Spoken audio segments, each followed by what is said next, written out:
Olá a todos, meu nome é Joana Miller e eu curso Geografia pela Universidade Federal de Santa Maria e esse vídeo é para a disciplina de Inclusão Social e Cidadania e eu vou falar um pouquinho sobre a história do negro no Brasil.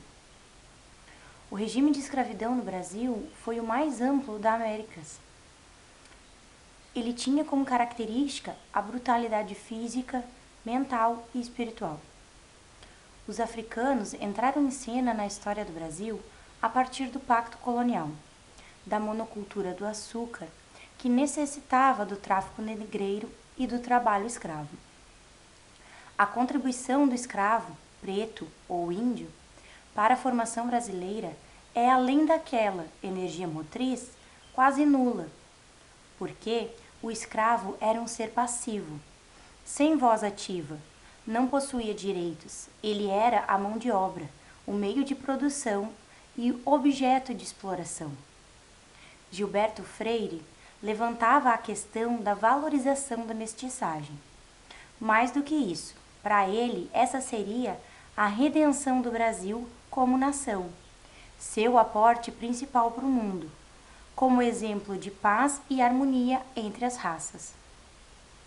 Após a abolição da escravidão, a imigração europeia foi financiada pelo Estado brasileiro, a fim de substituir a população. Os mestiços eram vistos como incapazes de substituir uma civilização, ou melhor, de construir uma civilização.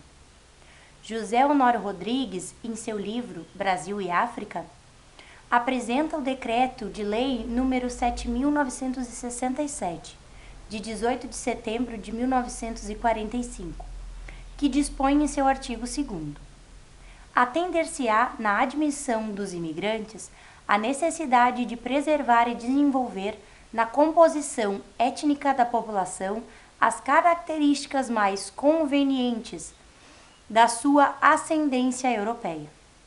Notamos assim que o preconceito está consolidado no cotidiano e também na Constituição Federal. Tendo em vista o preconceito e a indiferença da sociedade brasileira frente ao negro, revela-se a rebeldia negra e formam-se os quilombos. Mouro nos demonstra a importância social e política das lutas escravas, especialmente os quilombolas. Essas lutas se apresentavam como uma força social que atuava de forma transformadora no próprio centro do sistema. O aumento dos quilombos aterrorizava os senhores, pois eles não conseguiam combater a proliferação dos quilombos, que ganhavam cada vez mais força e integrantes. O Quilombo dos Palmares, ou Pequena Angola, como era chamada por seus habitantes, é um marco nessa luta social pela liberdade.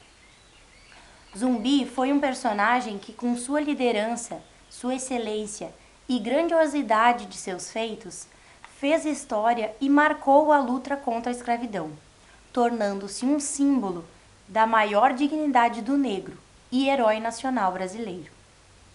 Zumbi foi morto em combate no dia 20 de novembro de 1695, tornando-se a imagem do movimento negro.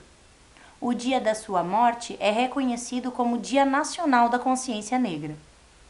Atualmente é notável o engajamento de pedagogos, cientistas sociais, psicólogos, historiadores e pesquisadores em outros campos de conhecimento, instigados a uma melhor compreensão e um efetivo enfrentamento do preconceito, da discriminação e das desigualdades raciais.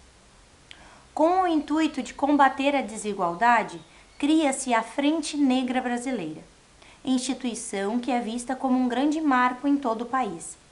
Foi fundada em 1931, em um momento de intensa ebulição social e política.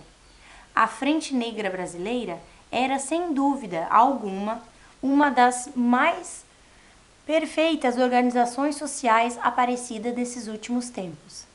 Seu estatuto apresentava seus objetivos: fica fundada em São Paulo para se irradiar por todo o Brasil a Frente Negra Brasileira, União Política e Social da Frente Negra Nacional, para a afirmação dos direitos históricos da mesma, em virtude da sua atividade material e moral no passado e para reivindicações de seus direitos sociais e políticos atuais na comunidade brasileira.